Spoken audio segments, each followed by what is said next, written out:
ఒకరోజు నంది శివయ్య దగ్గరికి వెళ్లి ఈ సృష్టిలో మీకు ఎవరంటే ఎక్కువ ఇష్టమని అడిగాడు. అప్పుడు శివుడు మెల్లగా నవ్వుతూ, నువ్వు నిత్యం నాతోనే ఉంటావు కాబట్టి ఎవరంటే నాకు ఎక్కువ ఇష్టం అనేది నువ్వే చెప్పు అని అన్నాడు. అప్పుడు నంది బాగా ఆలోచించి, మీలో సగ భాగాన్ని ఇచ్చారు కాబట్టి పార్వతీదేవి అంటే మీకు ఎక్కువ ఇష్టమని చెప్పాడు. కానీ శివుడు కాదన్నాడు. ప్రథమ పూజ్యాన్ని వినాయకుడికి ఇచ్చారు కాబట్టి వినాయకుడంటే ఎక్కువ ఇష్టమని చెప్పాడు.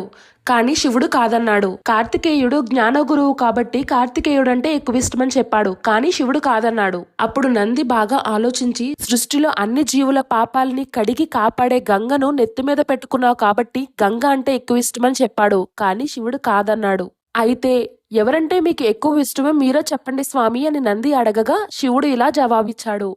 ఎవరైతే వాళ్ళ కష్టాల్లోనూ సుఖాల్లోనూ నన్ను తలుచుకుంటూ ఉంటారో, వాళ్ళ భారాలన్నీ నాపై ఉంచి నువ్వే దిక్కు స్వామి అని నన్ను నమ్ముతారో అలాంటి భక్తులంటే నాకు చాలా ఇష్టమని శివుడు నందితో చెప్పాడు. అందరూ చెప్పండి.